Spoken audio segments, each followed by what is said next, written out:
Suka dengan video ini? Bantu channel ini terus berkarya dan berkembang. Klik tombol subscribe, supaya kamu tidak ketinggalan video terbaru. Juga jangan lupa tinggalkan like dan komen kamu di bawah ya.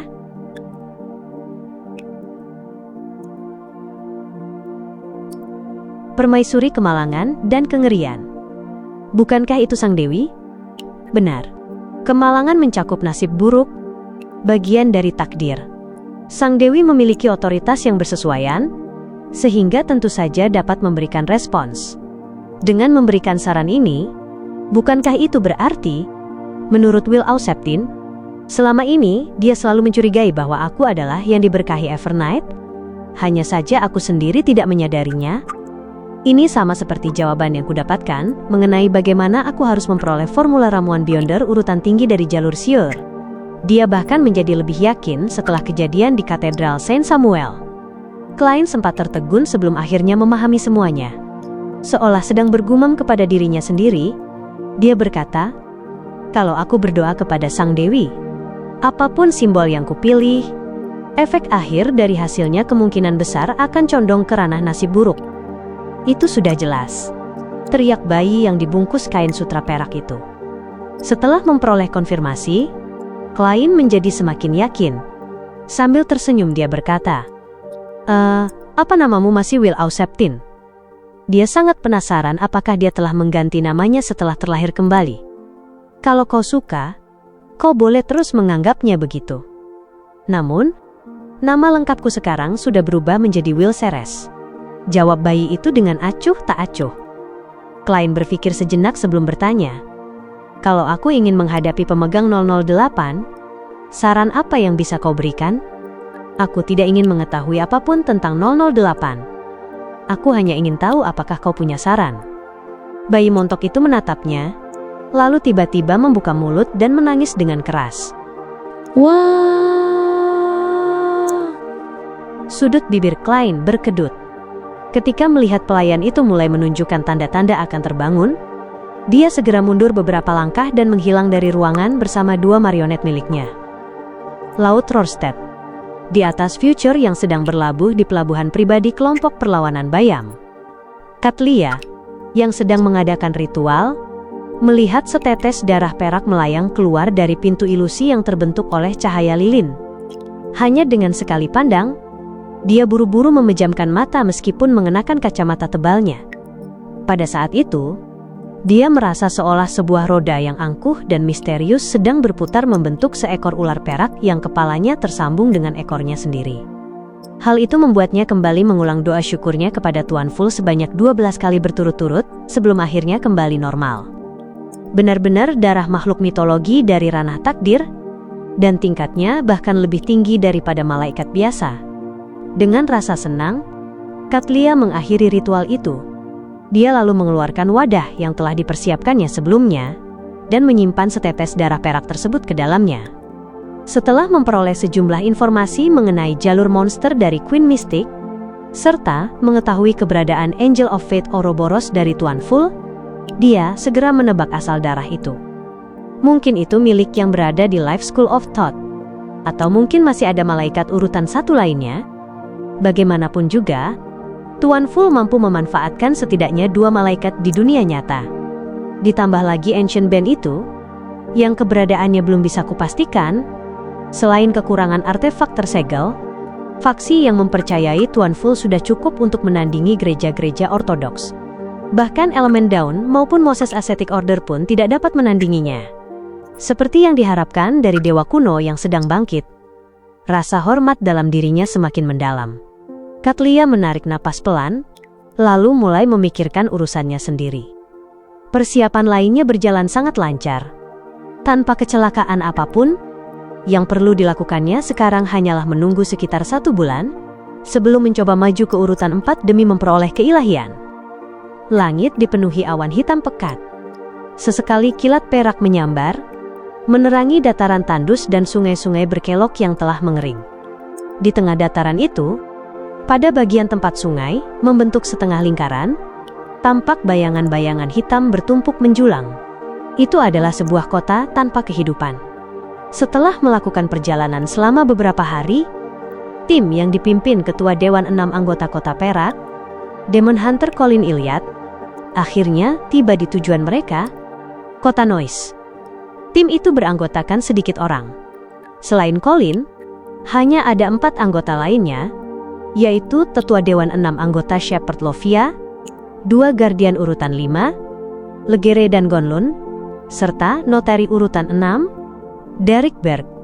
Kekuatan keseluruhan tim itu tidak kalah dibandingkan satu tim ekspedisi penuh, bahkan mungkin lebih kuat. Menurut Colin Iliad, hal itu karena Kota Noise dipenuhi monster sehingga sangat berbahaya. Shapeshifter sangat ahli dalam penyamaran dan gemar memanfaatkan rasa percaya di antara rekan satu tim. Oleh karena itu, semakin sedikit anggota tim ekspedisi, semakin baik. Namun karena jumlah orangnya sedikit, tentu saja mereka harus memiliki kekuatan yang jauh lebih besar. Saat memandangi kota berkabut di hadapan mereka yang tetap gelap meski kilat terus menyambar, Demon Hunter Colin mencabut kedua pedang di punggungnya. Dengan tenang, dia mengoleskan salep abu-abu keperakan pada salah satunya dan cairan emas pada pedang lainnya. Setelah itu, dia menusukkan kedua pedang tersebut ke tanah di depannya. Kemudian dia mengeluarkan 3 botol logam kecil dari kompartemen tersembunyi di sabuknya, mencabut sumbatnya, lalu meneguk habis isi ramuan di dalamnya. Sementara itu, Legere dan Gonlun telah menyelesaikan persiapan tempur mereka. Derek Berg menggenggam palunya dengan satu tangan, sementara tangan lainnya dibuka. Dengan nada hikmat dia mengucapkan dalam bahasa Jotun, Tuhan berkata bahwa itu efektif. Dalam keheningan, Colin Iliad dan yang lainnya merasakan ramuan yang baru diminum, fajar yang dipanggil, serta salep yang dioleskan pada senjata mereka memperoleh peningkatan yang sangat besar. Segera setelah itu, lingkaran-lingkaran cahaya hangat menyebar ke segala arah, menganugerahkan keberanian dan kekuatan kepada seluruh tim ekspedisi. Setelah Derek menggunakan Holy Oath untuk meningkatkan kelincahannya, Colin melirik Lovia yang memegang lentera dari kulit binatang, sambil berdiri diam mengamati sekeliling. Lalu dia menoleh kepada remaja yang kini kembali bertambah sedikit tinggi. Gunakan kemampuanmu untuk menerangi jalan-jalan di depan.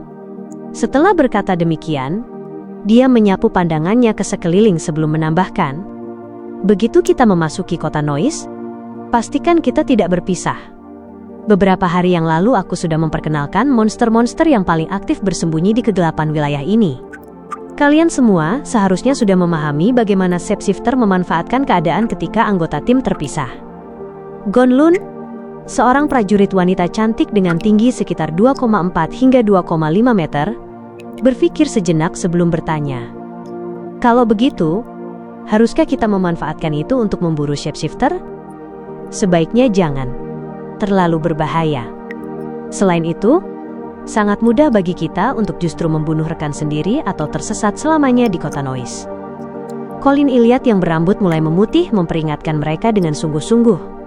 Derek memandang kota sunyi yang diselimuti kabut tipis itu, lalu tanpa sadar bertanya, Yang Mulia, apakah kota ini juga berada di bawah kekuasaan Istana Raja Raksasa? Ya, tetapi letaknya sangat dekat dengan sebuah kerajaan yang diperintah oleh dewa kuno lainnya. Jawab Colin dengan sabar. Legere yang bertubuh setinggi 2,4 meter sambil memegang 2 tongkat besi hitam bertanya penuh rasa ingin tahu. Dewa kuno yang mana? Raja Serigala Iblis? Sang pemusnah, Phlegrea. Begitu rupanya. Derek mengingat penjelasan sang ketua. Dia melangkah maju dan merentangkan kedua lengannya. Cahaya matahari yang murni dan cemerlang memancar dari tubuhnya, menerangi bangunan-bangunan yang telah runtuh atau membusuk, jalanan berbatu abu-abu keputihan, serta kawasan pinggiran kota yang sangat sunyi. Derek dan yang lainnya melihat sosok-sosok mulai bermunculan di jalanan. Mereka mengenakan jubah linen atau pakaian dari kulit binatang, seolah sedang sibuk menjalani kehidupan sehari-hari. Begitu merasakan cahaya matahari menyinari mereka, semua sosok itu perlahan menoleh secara serempak dan memandang tim ekspedisi Kota Perak. Pelabuhan Bansi pada malam hari sesekali dipenuhi suara burung gagak maupun burung lainnya. Suara itu semakin menonjolkan kesuraman dan kesunyian mematikan dari reruntuhan tersebut. Bahkan deburan ombak pun tak mampu menghapus kesan itu. Sebagai penganut Lord of Storm sekaligus awak Blue Avenger, para pelaut itu sangat pemberani, Terutama karena mereka yakin mungkin masih ada emas atau barang-barang berharga yang tersembunyi di antara bangunan-bangunan yang runtuh. Keyakinan itu mendorong mereka maju dan mengusir rasa takut yang mungkin masih tersisa. Begitu tiba, mereka segera turun dari kapal dan mulai menyisir daerah itu dalam kelompok yang terdiri dari 2 atau 3 orang. Alger tidak ikut bersama mereka. Dia berjalan sendirian di antara reruntuhan, mencari jejak-jejak yang muncul setelah kehancuran pelabuhan Bansi. Saat berjalan, dengan cincin Whip of Mind dikenakan di jarinya dan Blade of Poison tergantung di pinggangnya, dia tiba di sebuah bangunan runtuh yang dindingnya hampir hancur dan hanya menyisakan beberapa potong kayu hangus sebagai pintu. Kalau tidak salah ingat, ini dulunya kantor telegraf pelabuhan Bansi. Alger mengangguk pelan sebelum mendekat dan memeriksanya sekilas. Tak lama kemudian dia melihat sebuah area yang relatif kosong di tengah puing-puing. Tanah di sana berwarna hitam hangus, sementara terdapat 2 siluet merah darah di atasnya. Seolah-olah 2 orang pernah berbaring di sana, lalu tubuh mereka ditekan hingga menjadi rata. Padahal kejadian itu telah berlalu berbulan-bulan, tetapi kedua bekas darah tersebut masih tampak segar, seolah-olah masih menyimpan sedikit kehidupan. Dahi Alger berdenyut. Dia merasa seakan dapat membayangkan kebejatan yang terjadi sebelum pelabuhan Bansi dihancurkan. Tatapannya menyapu sekeliling, lalu tiba-tiba berhenti pada sebuah gambar yang terukir di dinding retak di samping 2 siluet merah darah itu, tepat di tempat yang hampir tidak tersentuh cahaya bulan. Gambar itu sangat sederhana dan bahkan tidak diwarnai. Itu adalah sesosok monster berzirah dengan kepala cumi-cumi yang memegang trisula. Petir berputar mengelilinginya, ombak bergulung di bawah kakinya, sementara di belakangnya berkibar jubah yang terbentuk dari bulu-bulu burung. Mata Alger langsung membelalak. Dalam hatinya seakan berkecamuk badai yang dahsyat. Dia mengenali siapa yang diwakili oleh monster itu, karena The Sun pernah menggambarkannya sebelumnya. Itu adalah wujud Lord of Storms yang telah mengalami penyimpangan menurut Rose Redemption. Mungkinkah kemunculan gambar ini berarti seorang anggota Rose Redemption pernah datang ke pelabuhan Banshee dan menggambar mural ini setelah bangunan tersebut runtuh? Kalau tidak, mural ini tidak mungkin tetap utuh. Kebetulan sekali, mural itu mengisi sebuah dinding yang runtuh secara tidak wajar. Ini pasti yang ingin kutemukan oleh The World di pelabuhan Banshee. Dia sedang memburu Rose Redemption? Alger bergumam dalam hati sambil mengangkat tangan kanannya. Awalnya dia berniat menghancurkan gambar itu, namun setelah berpikir sejenak, dia menarik kembali tangannya, lalu mengitari bekas kantor telegraf pelabuhan Banshee seolah-olah dia tidak menemukan apapun. Setelah itu, dia berjalan ke arah yang lain.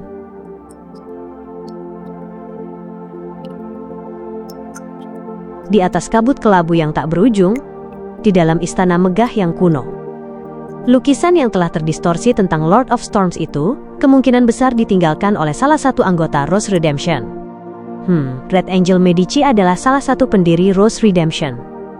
Klein duduk di kursi bersandaran tinggi milik The Fool, sambil diam-diam memandangi bintang merah tua yang melambangkan The Hanged Man. Berkat umpan balik yang diberikannya, ia pada dasarnya telah memastikan bahwa sosok yang merasuki Inzenwil adalah roh jahat Red Angel. Di tengah keheningan abadi, Klein duduk tanpa bergerak di kursi kehormatan di ujung meja berbintik-bintik itu, seolah telah berubah menjadi patung dewa. Setelah entah berapa lama berlalu, ia mengangguk tipis nyaris tak terlihat, lalu menghembuskan napas perlahan. Sosoknya menghilang dan kembali ke dunia nyata. Ia melanjutkan tidurnya tanpa memikirkan rencana apapun, ataupun mempertimbangkan segala hal yang berkaitan dengan Inzenwil. Ia tidur hingga keesokan paginya.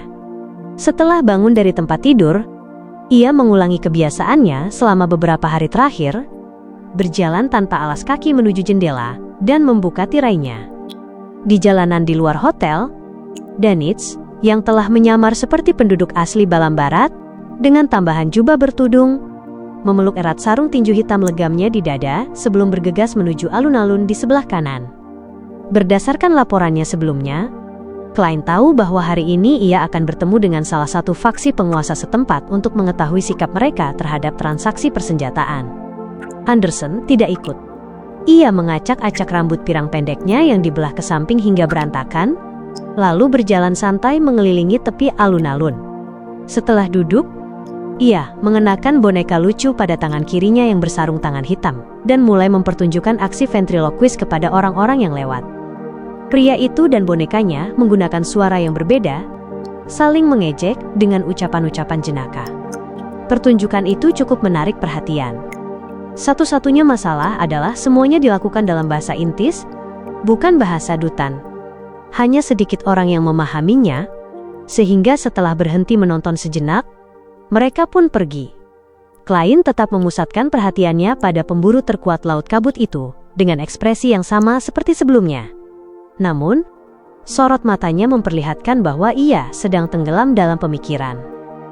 Balam Timur, di kantor sementara Red Gloves yang dipimpin Sus. Cindy, yang berambut merah anggur panjang, masuk sambil membawa beberapa telegram dan berkata dengan penuh semangat, "Petunjuk baru." "Petunjuk apa?" Sus meletakkan cangkir kopi porselen putih di tangannya, sementara Leonard dan Dali mengalihkan pandangan ke arah pintu. Sambil menyerahkan telegram itu kepada kaptennya, Cindy berkata, "Kutipan Kaisar Rosel, kemanapun dia melangkah, apapun yang disentuhnya, apapun yang ditinggalkannya, bahkan tanpa disadarinya, semuanya akan menjadi saksi bisu yang memberatkannya." Benar-benar masuk akal. Kita telah menemukan saksi yang melihat In Zhengwil di beberapa tempat, sehingga membentuk jalur pergerakan yang utuh. Dari situ, kami menyadari bahwa pikiran In Zhengwil tampaknya saling bertentangan. Dia sering mendekati koloni-koloni intis, tinggal sebentar, lalu pergi. Setelah itu dia kembali mendekatinya lagi, kemudian pergi lagi, berulang-ulang seolah. Bukankah ini sama seperti yang dikatakan Klein? Bahwa tindakannya tidak konsisten? Leonard merasa gembira lalu memberikan deskripsi yang lebih tepat kepada Cindy. Seolah-olah dia sedang berosilasi. Ya, berosilasi. Cindy mengembuskan napas lega sebelum melanjutkan penjelasannya. Selain itu, In Zhengwil telah membunuh beberapa mata-mata militer intis dan membeli sejumlah bahan Beyonder. Kami belum tahu apa yang sedang ingin dilakukannya. Ini, Leonard berpikir sejenak sebelum bertanya. Bahan Beyonder dari jalur apa saja yang dibeli In Zhengwil? Itu berasal dari jalur warrior, hunter, dan bard. Cindy menunjuk beberapa telegram yang sedang dibaca Kapten Sus. Benar saja, ada jalur hunter. Karena gagal menemukan alasan untuk membuat rekan-rekannya memperhatikan petunjuk yang berkaitan dengan hunter, Leonard menghembuskan napas pelan dan tidak lagi meragukan teori Klein. Ia percaya bahwa teori itu adalah kebenaran. Selanjutnya, bagaimana caraku membuat semua orang menyadari bahwa Inns dirasuki oleh roh jahat dari jalur hunter? Leonard tenggelam dalam pikirannya. Ia menunggu hingga Sus selesai membaca telegram itu dan menyerahkannya kepada anggota tim lainnya, sebelum akhirnya mendapatkan sebuah ide. Ia memutuskan untuk mengambil resiko. Sebelum berbicara, ia tanpa sadar melirik Dali Simon. Wanita yang mengenakan pakaian spirit medium itu sedikit menurunkan tangannya, memberi isyarat agar ia tidak terlalu tergesa-gesa dan menghentikan apapun yang hendak dilakukannya. "Nona Dali sedang memberitahuku bahwa sekarang belum waktunya, bahwa aku harus menunggu kesempatan yang lebih baik." Di tengah keraguannya, ia melihat Dali menjentikan telegram di tangannya lalu memandang sekeliling ruangan. "Aku punya sebuah dugaan." "Dugaan apa?" tanya Sus. Dali tersenyum. "Aku menduga In Zhengwil dirasuki oleh roh jahat." Dia langsung mengatakannya begitu saja. Dia akan dicurigai. Leonard terlonjak kaget. Tanpa menunggu Sus, Cindy, dan yang lainnya mengungkapkan keraguan mereka, Dali melanjutkan, "In Zhengwil dulunya adalah seorang gatekeeper, dan sekarang dia adalah seorang night watcher. Tubuhnya mampu menampung roh jahat dan menggunakan kekuatan mereka. Selain itu, dia juga mendapat bantuan dari 008. Kalau aku berada di posisinya, aku pasti akan berusaha mencari roh jahat yang lebih kuat untuk meningkatkan kekuatanku semaksimal mungkin. Dengan begitu, sebelum dia memperoleh kendali penuh atas roh jahat tersebut, pasti akan ada reaksi balik. In Zhengwil akan melakukan tindakan-tindakan yang tampak saling bertentangan. Hal ini bisa menjelaskan apa yang disebutkan dalam telegram. Selain itu, Bukankah kita selama ini bingung, mengapa In Zengwil terus berusaha menghubungi anggota penting Numinous Episcopate hingga kita membuat berbagai macam teori? Mungkin tujuan sebenarnya adalah meminta mereka membantu mengusir, memurnikan, atau sepenuhnya mengendalikan roh jahat itu. Sus terdiam sejenak sambil mempertimbangkan kata-katanya. Kemungkinan itu memang tidak bisa dikesampingkan, tetapi pada dasarnya ini hanyalah teori subjektifmu. Bagaimana kau bisa memikirkannya? Detail apa yang memberimu inspirasi? Leonard kembali merasa gugup ketika Dali terkekeh. Ini intuisi seorang wanita. Sama seperti bagaimana terkadang aku mengetahui apa yang sedang kau pikirkan. Begitu pula pikiran kalian semua. Lagi pula, karena ini adalah diskusi dan analisis, kita seharusnya mencatat semua kemungkinan yang ada. Setelah itu, barulah kita menyingkirkan kemungkinan-kemungkinan tersebut berdasarkan hasil penyelidikan yang sebenarnya. Cara itu akan membantu kita menemukan jawaban yang benar. Karena itu, kita harus membiarkan pikiran kita berkembang sebebas mungkin.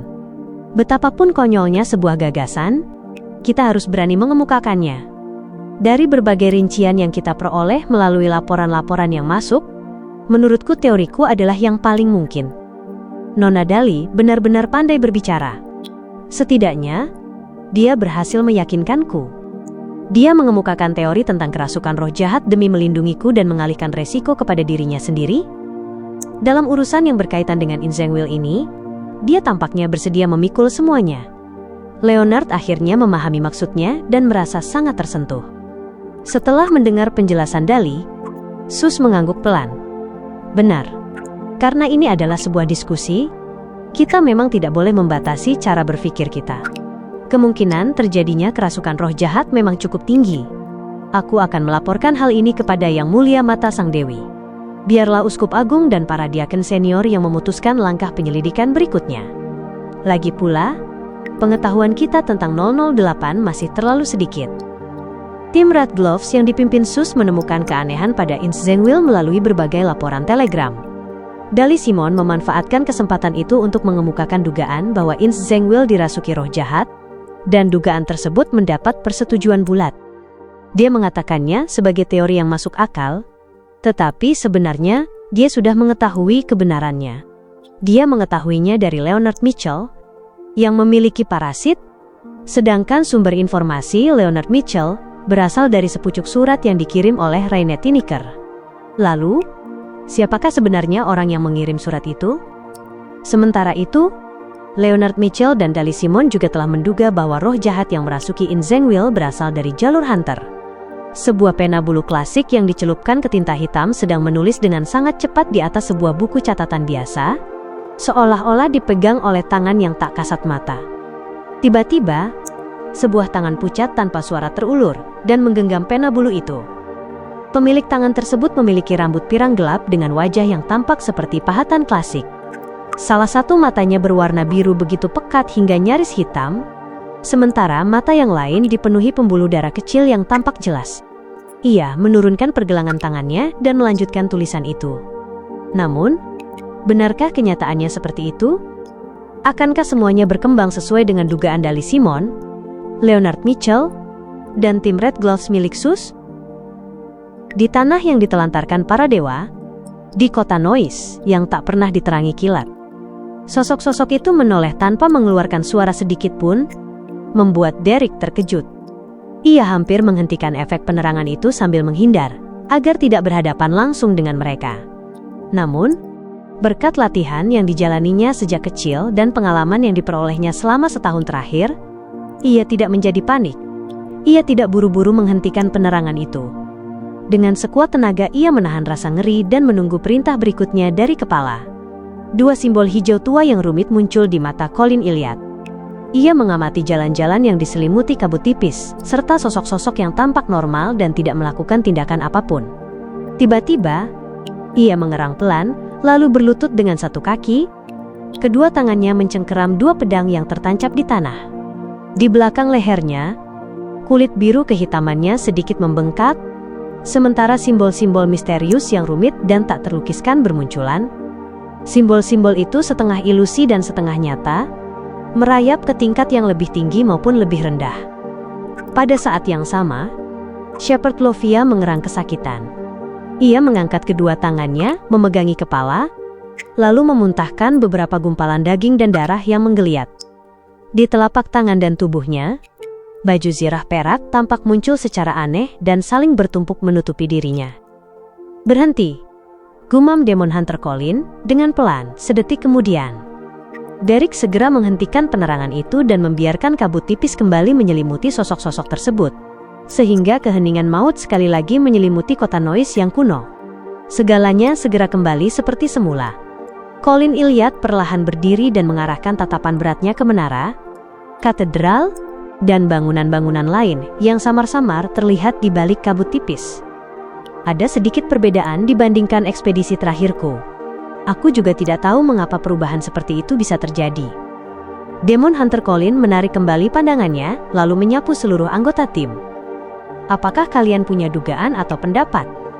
Shepherd Lovia sudah berjongkok untuk memungut gumpalan daging dan darah yang jatuh ke tanah. Namun, ia tidak buru-buru memasukkannya ke dalam mulut untuk dikunyah sebelum ditelan. Ia berkata, "Kita bisa mengubah arah dan menjelajahi pintu masuk lain menuju kota Noise. Mungkin kita akan menemukan sesuatu." Sepanjang perjalanan, ia selalu memilih diam dan bersikap sebagai pengamat. Ini adalah pertama kalinya ia menyampaikan pemikiran serta pendapatnya.